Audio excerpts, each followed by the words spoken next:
Hello, everyone. This next video is going to be an attempt to go through hopefully two or three chapters in the textbook to discuss some of the topics that you're going to have to familiarize yourself with in order to get to the next part, which is hopefully going to be much more of a hands-on application of strategic management. Normally in the fall and spring semesters, the normal class is taught by Dr. Michelle Flagg Palmer. I'm filling in for the summer session online, and I'm also going to be now teaching a section of this in the normal capstone class throughout the Nest School. So, again, I teach quite a bit different than Michelle, so um, my hope is that the work you ultimately submit for this class will be very applied. Um, yeah, who cares? We'll talk about that later on. So again, the first thing we want to get to is chapter one. So I don't have a great way of doing this. I tried to use a couple different systems, OBS, and one others to create videos, and I found Zoom just seems to work better than the others. It makes it easy, quick, and to the point. So all right, so chapter one, like any other chapter in any other textbook, is just trying to give you a quick overview of what we are discussing. So here we're talking about what is strategy, what are the business models, and then competitive advantage. I'm going to read through some of these. We're going to do it quick. Don't worry, I'm not going to read over PowerPoints the entire time, but I do want to just discuss some of the learning objectives. So, first and foremost, try to understand what is meant by a company's strategy. Explain why a company needs a creative, distinctive strategy and what sets it apart from rivals. Explain why it's important for a company to have a viable business model that outlines the company's customer value proposition and its profit formula. Identify the five most dependable strategic approaches for setting a company apart from rivals and winning a sustainable competitive advantage. And I want you to have that seared into your mind. Sustainable competitive advantage. We'll talk about that in a moment.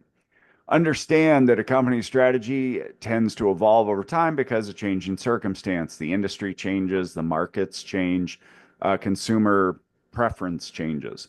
And then identify the three tests of a winning strategy. So I would say there's probably a few more than that. The second slide, we're just talking about trying to answer how do you figure out a strategy, what's involved? And you're in essence choosing how to compete. So we're going to start here with this idea of sustainable competitive advantage. Your book dives into it a little later on. Jump here. Okay. Now, if you've taken a class with me, you know that the SCA, the Sustainable Competitive Advantage, is the end all be all of our textbooks, everything we have relates to this idea of a sustainable competitive advantage. It hit me one time. If you took somebody off the street and you said, okay, we're going to send you to business school for 4 years. What do you think you're going to learn how to do? Most people might say, well, try to, I don't know, create a profit, and the more profit, the better. And how do you cut costs and how do you get money coming in, revenue coming in? And if you were to take that person and say, look, most of everything that's discussed in a business school can be boiled down to this one thing. That's it. The sustainable competitive advantage. Okay. That's what all of these books are written for. The marketing textbooks, your management textbooks, even in your accounting classes, if you read in the first 10 pages of every one of those books, I promise you, you are going to see something that talks about a competitive advantage and trying to achieve the almighty sustainable competitive advantage. That's what we're trying to do. We're not, if you were to read all these books and try to think, well, there must be telling you how to make a profit, you're going to be lost because that's not what it's about. This is what it's about, a sustainable competitive advantage. Now, how and why does that work? Well, it, profit is assumed. Even in nonprofits, you kind of have to achieve a profit. Otherwise, you're just burning through cash. You're not actually trying to do what you set out to do. So the profit is assumed. Okay. The question is everybody wants to achieve the most profit they can. Okay. But you can only save so much money, and most companies don't control their revenue, they just control their expenses. So you're usually limited in some regard as to your cost savings, therefore your profit maximization. So then, well, how do you do this? And how does this work in the real world? And when we dive into it and get to the core of it, you find the sustainable competitive advantage. So I want to fly through these chapters because I want to get to a book. I don't know if this is giving me a mirror image, so I don't know if you can read this. This is a book called Competitive Strategy by Michael Porter from Harvard Business School. And Professor Porter has written, and I would say he's the guru of gurus in the world of strategic management. Henry Mintzberg is another one, but he is much more of a, not necessarily, well, they talk about sustainable competitive advantage. Let's just say that. He does, but not as much. In the Harvard Business School sort of way of thinking, that school of thought, competitive strategy is what drives it. So I want to fly through the textbooks because I'd like to spend far more time, and I'm not going to ask you in the summer 2025 section to buy this book, but I want to go through a lot more of those types of books because those are the books that get into the nitty gritty of how do you actually conduct an analysis and how do you actually try to achieve a sustainable competitive advantage.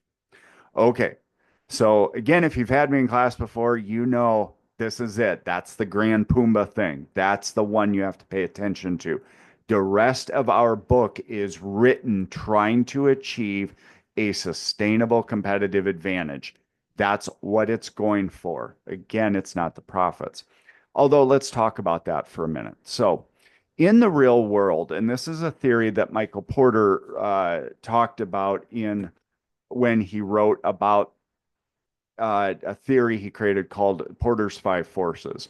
And he was talking about how many companies, we often think a company or a business, when it competes, it's just competing against the competitor, the person that's trying to, uh, you know, build a widget similar to the widgets we're building. The problem is those that's not your only competitor. And in the real world, where we're kind of our scope is expanded, you learn to find out that sometimes your suppliers can become competitors or they can apply force on you as a company, which then causes a force to be placed on your consumers when they're buying the product. So all of it's interrelated. So what Michael Porter realized is well, wait a minute. We have to analyze, we have to look at all of this. And it's not just the CEO, or I'll call the CEO the agent very often in this class because that gets into principal agency theory. So if you hear me say agent, I'm just talking about CEO or chief executives. But when the agents are trying to make decisions in that regard, they don't just get to do whatever they want, they have forces acting upon them. So, what they're trying to achieve is that sustainable competitive advantage in order to compete, in which it will often open up many more doors for them if they can achieve what is a sustainable competitive advantage. So, I'm going to go ahead and stop the slide share here, and we're going to go to a different source. If you would be so kind, I'm going to try to open up my screen here. I hope I don't have anything appropriate up here. I'm just kidding. I don't ever have anything inappropriate. If you go to D2L and go under Table of Contents, Bruce's Docs, I want you to open up this thing called the Master Strategy Tools. So give you a second to do that. And I use this entire thing for Management 360. A large portion of organization and management talks about strategy. In the capstone, it's actually, we're going to try to apply it if possible. So in here, I give you 15 tools that are used in business that I want you to become aware of. And I would offer if you ever tell somebody you have a business degree, well, then you would absolutely have to know Porter's Five Forces. If you don't, that would be a little like, I don't know, a surgeon not understanding antibiotics. It's not good. So you need to know what a lot of these tools are. So a lot of the textbooks, I don't like how they communicate this, and I thought I'm just going to boil this down to is a concentrated form of information as humanly possible. So this comes from many different sources. Most are open source sources. Sorry. So they're free of charge or they free online. But understand, I didn't create any of this stuff. I'm probably not that smart. This isn't mine. So I'm just sharing the theories with you as quick as humanly possible. So you'll notice up here, the first one you have is a sustainable competitive advantage. Now, when I teach this in organization and management, what I would have you pay attention to, chapter 5 in the book not this book, but in the book we use in organization and management, starts off talking about strategic planning. And then chapter 6 is strategic management. Now, the reason this is important is in strategic planning, what we talk about is developing a mission and a vision and values for the company. All of us know what a mission statement is. And if you don't, then I'm not sure how you got into BADM 485, but whatever. So a mission statement is the purpose of the company. What is it trying to achieve and what is it trying to accomplish? A vision statement is where do we want to head to? Where do we want to be 10, 15 years from now? A lot of times that's 5 years because things change so rapidly. So in those chapters, when I read through that, it frustrates me because it's like, hold on, you need to know a lot more information before you ever get to developing a mission statement and a vision statement. And as I just said, if the sustainable competitive advantage is the be all end all, that's what you're trying to achieve, then you can't develop a mission without understanding, oh, this is what we're trying to make happen. Okay. So Michael Porter, I don't know if I said that already. Sorry if I did. I'm saying it again.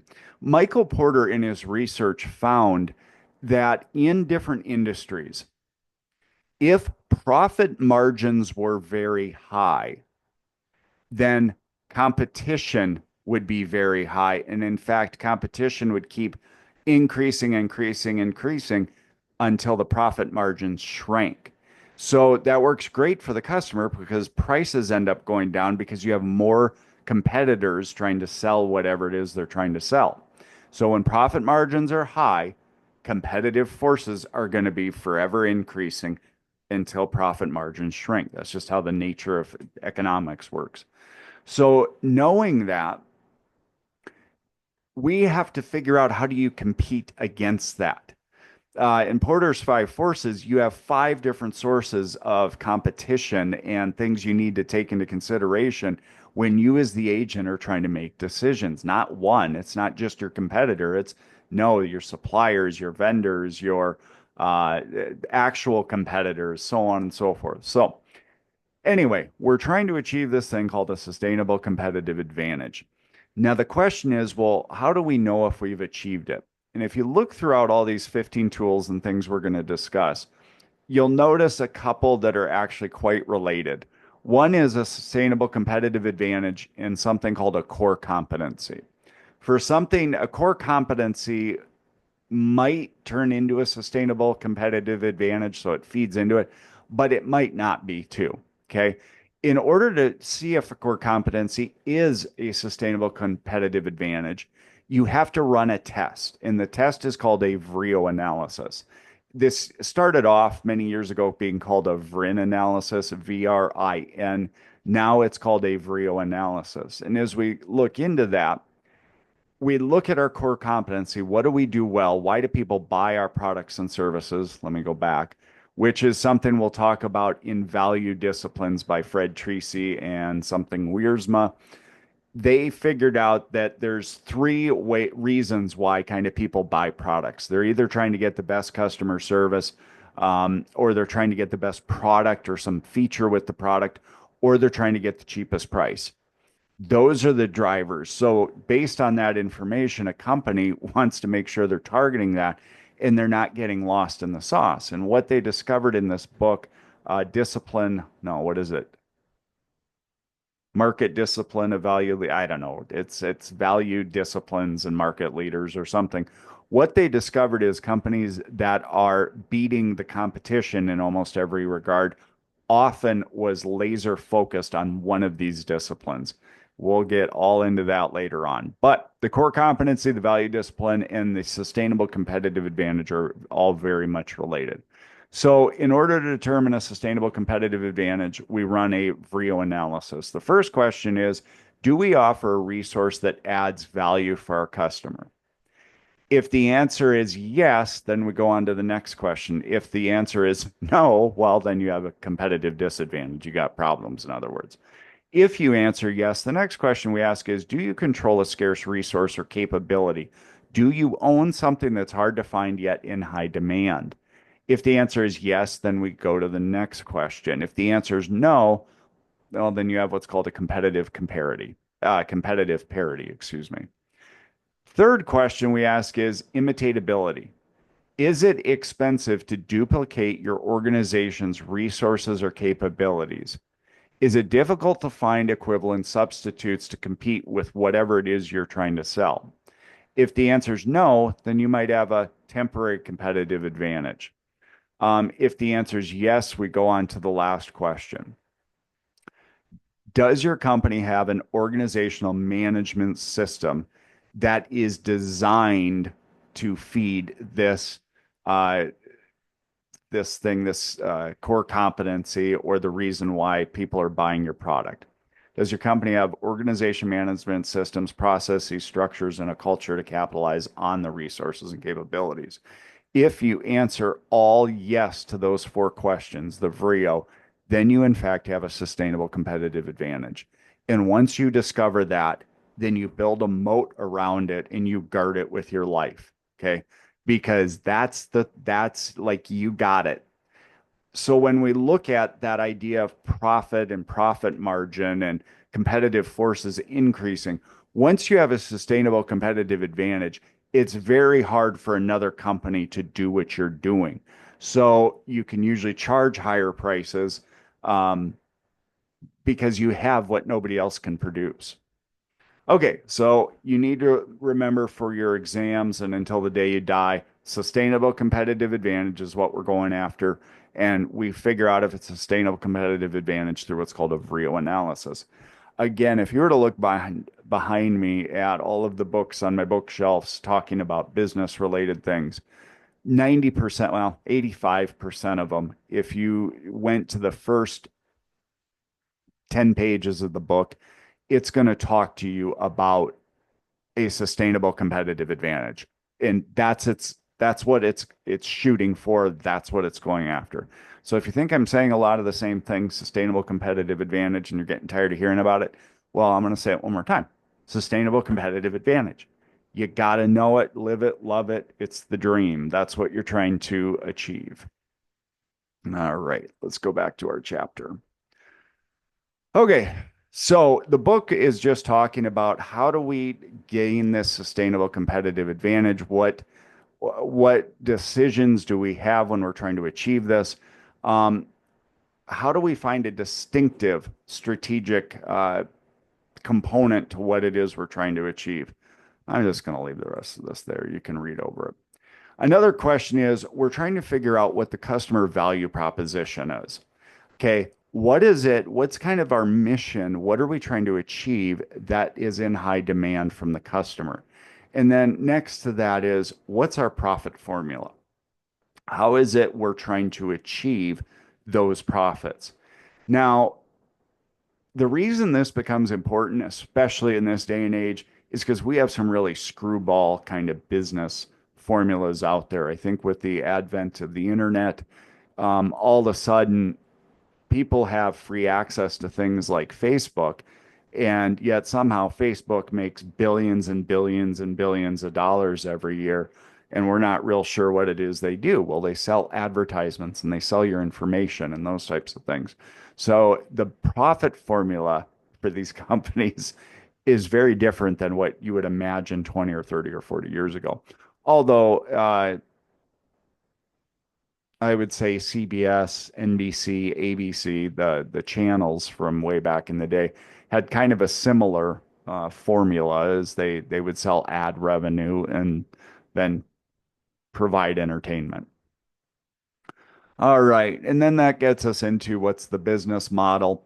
The two elements of a company's business model include its customer value proposition and its profit formula. Your book talks a little bit about these different types of business models and formulas, and you can see that they look at Spotify, Sirius, and over-the-air radio broadcasters just as different ways of how they achieve their profits. You can read that on your own. Okay, this gets us into um, what's called Porter's generic strategies. So, which is there's four generic strategies. And basically, it's if you're trying to achieve success here, are you trying to serve a broad market of people, but you're only selling something very narrow in scope? Or are you more like Walmart, where you're trying to offer everything under the sun, where you can get your T-bones and you can get your tires changed at the same spot? What is it that you're trying to achieve? And they have five of these different approaches. One is called a low cost provider strategy. Um, Next is a broad differentiation strategy. Then you have a focused low cost strategy.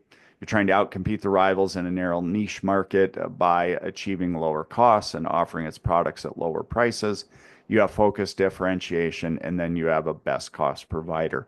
Again, I'm going to do a little jumping here. This is one of the times I'm not, I don't like this derivative of Porter's generic strategies, um, because I have a hard time mentally trying to remember low cost strategy, or is it a focused low cost strategy, or is it a differentiation strategy? Is it a broad, what are these? So I use what's called value disciplines. And for this class, that's how I'm going to, when you're doing any of the work for this class, that's what we're going after. So I'm going to stop here real quick. I want to see if I can find the book, Value of Market. I can't remember what the book is, but I'll try to find it and then we'll go from there. Okay, so value disciplines come from oh, I can't think of their names again. Fred Wiersma and Michael Treacy. I might be getting those backwards. Um, you know what? We're just going to pull this up so I stop making an idiot out of myself.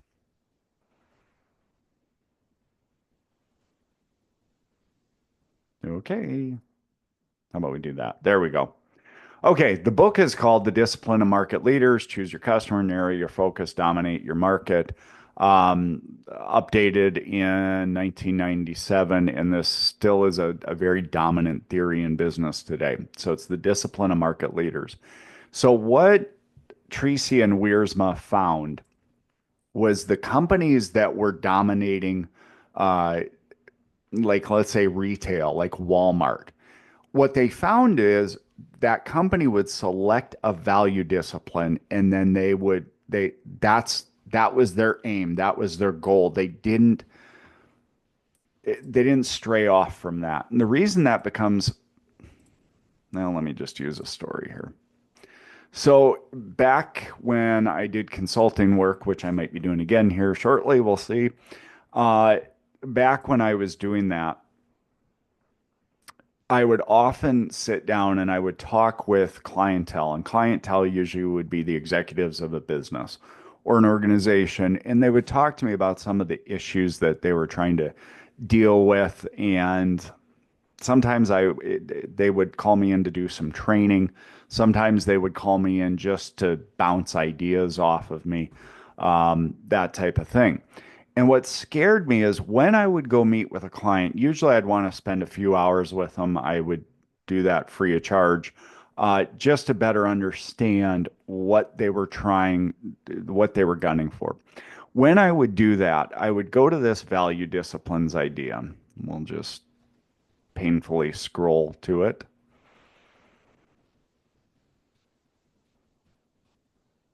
And I said painful. There we go. Okay. So I would ask that organization kind of the idea of why do people buy your product or service? Why do they purchase it? Why do they fork out the money? Is it because they're trying to obtain the best product? Now, we have many service organizations, so maybe, that gets into customer intimacy, and we'll wait, is it customer service or is it product? We can deal with that later. Right now, let's just talk about physical products. So, are consumers buying because they're trying to get the best product, or are they buying because they're trying to get the best customer service? Sometimes we call this customer intimacy. Customer intimacy often can correspond to um, the best total solution. So maybe it's a decent enough product at a low enough price, but it's not the lowest priced product, or the cheapest, or crappiest, or whatever. Um, so are they trying to achieve the best product? Are they trying to have the best customer service or best overall solution? And lastly, are they trying to achieve operational excellence? That's cost. Okay. Walmart, if you were to ask, what's Walmart's value discipline? It's operational excellence. They're competing on cost. When I have a normal semester class and I ask 50 students, hey, why do you go to Walmart? Overwhelmingly, everybody raises their hands and says, because it's the cheapest when you basically add up all of everything you're purchasing. There are cheaper, if you want to drive around, there are cheaper places for some of the products that you can purchase. Now, I want you to remember there over the years, and I can't find a source to this, they've added a fourth value discipline. And I don't know if I agree with that or if I disagree with it, but we'll just give it to you. The fourth value discipline they added was locational excellence. And Starbucks is usually highlighted as being the example of that, where they have a similar product, but they're located everywhere. So, which is similar to like a McDonald's, except Starbucks is not the cheapest. So, McDonald's, if you get a hamburger in Manhattan, you're going to get this, or a Big Mac in Manhattan, it's going to be the same one that you get here in Brookings. It's going to be the same recipe. It's going to be the same cut of meat. All of it's going to be mostly the same, okay, or intended to be mostly the same. So when people purchase those items, it's because they're getting the same thing, uh, and it's located anywhere. So people, when they travel overseas, often will go to a McDonald's if they're from the United States, just because they maybe can't keep eating the foreign food and they just want to know what they're getting. So they go to McDonald's to get that. McDonald's, though, also happens to usually be the cheapest, so they would compete on operational excellence. So you guys are going to do an analysis later on, and I'm going to ask you, what is the company's value discipline? So what I was mentioning, when I do my consulting work, what happens all the time, in fact, I've almost never not seen this be the case. When I ask a group of executives, why do customers buy your product? I will get all three of these. And it goes back to Tracy and Wiersma's idea that market leaders choose one and everybody knows which one that's chosen, and that's their goal. That's what they're trying to achieve and go after. Now, why does that become problematic? Let me give you an example of one very, very large real estate company in South Dakota. I think it's the biggest. Was meeting with their executive team, and when we sat down and talked, I asked that question: do people buy because you guys offer the cheapest? Do you buy because they're trying to get the highest, most falutin, nice real estate? Are they doing it on to get the best customer service or best customer intimacy or best total solution, which is customer intimacy? Of those three, why are people purchasing your product? And of the seven people that were in this room, I was getting answers to all of them. One would say, well, we do have the best real estate in town. We have the best homes or best listings or something like that. Another one said, well, our customer service is the best. The only other one is super expensive. So that's nobody wants to go to that. And then I get another one that says, well, we're kind of the cheapest sometimes too, or we're trying to be as cheap as we can be, or something along those lines.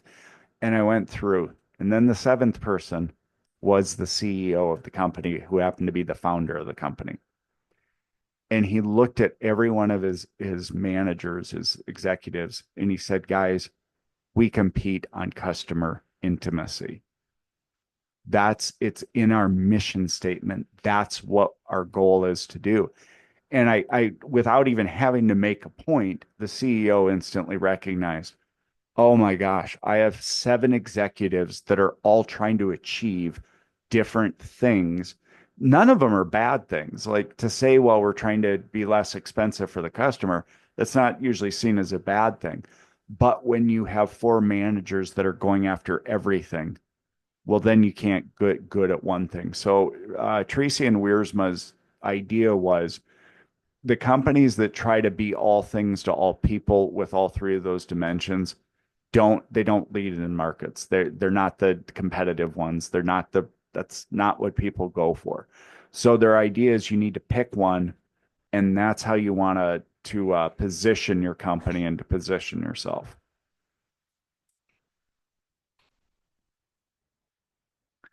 Give me one second here.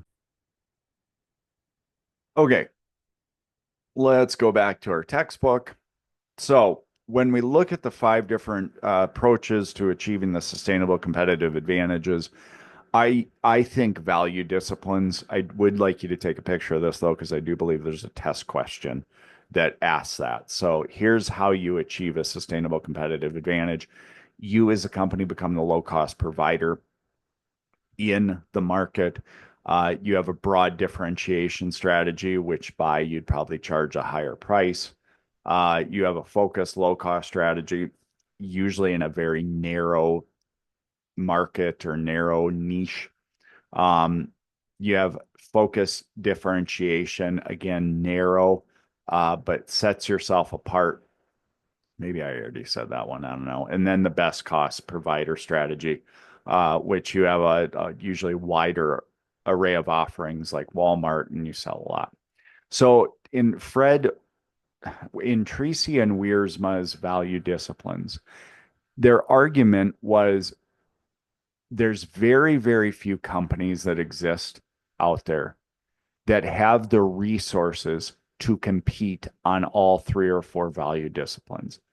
Almost no company has that, where they can sell the best product at the lowest price with the best customer service. Almost no company can achieve that. Although in 2025, can you think of a company where you can buy the best products at the cheapest price and get really awesome customer service or decent customer service? Most students immediately in their mind, they'll think of Amazon. I would agree with that. Now, for Amazon to have achieved that, though, folks, the billions, and they had to get so big until they could hit that point. If you were to read anything about Jeff Bezos 20 years ago, when he started, he was trying to compete on customer intimacy. He was trying to have the best customer service. They started by selling textbooks, used textbooks, phenomenal. Saved me a boatload of money when I was going to school. But later on, that's when Amazon could implement more of a overarching strategy where they can compete on all fronts. Most companies can't do that. All right. Uh, so your book talks a little bit about the different companies and their business models, their value propositions, those types of things. They look at Spotify, Sirius versus just the radio stations, that type of thing. Here they talk about a number of different topics. I will, this will be fun. I'm curious how this is going to change 5 years from now. So we'll see if I have my students continue to watch these videos, although you'd get a little bit of a history over CSR and DEI and all of that stuff. Corporate response, CSR, corporate social responsibility, DEI, had been added to almost every McGraw-Hill textbook a year or two ago, and now they're getting removed from every textbook because universities can't talk about it or use it. Um, we will talk about that later on, but I'm not going to spend a ton of time here. So they're just talking about the application. Again, imagine this is an overarching idea of what all you're going to see in this. So we're going to fly through this. Please remember strategies evolve over time because the world evolves, consumer preference evolves. Um, Another one to remember is that often there's unplanned things that occur in a strategy. Human beings can forecast a lot of things, but there's so much there we can't forecast. Therefore, we are subject to those unplanned reactive adjustments in our strategies. A realized strategies usually is the combination of planned versus unplanned. So deliberate strategies and unplanned strategies become a realized strategy. I don't know why we need to talk about that. One of the things we want to look for is strategic fit. If you compare value disciplines, what we just talked about, if Walmart wanted to go out and begin to have the best customer service, uh, in order for them to achieve that, imagine the transformation Walmart would have to do in order to have the best customer service. One, probably have to fire most of the staff and or retain the good ones, pay them more than they would otherwise have made to retain them and keep them. You'd invest billions and billions of dollars in customer service training. Your entire focus shifts. So doing something like that would have a very poor strategic fit. So you want a strategy that has a good strategic fit within what it is you're trying to achieve, and that can help again achieve that sustainable competitive advantage and produce good performance. Those all should be in alignment. Um, no, we're going to skip that one. We're going to skip that one. I want to continue going and see if we can't get into the next chapter here. We're going to go through these chapters pretty quickly because I want to start injecting some more of the competitive strategy and the must reads that exist when we talk about strategic management. So give me, you know what, we better stop here.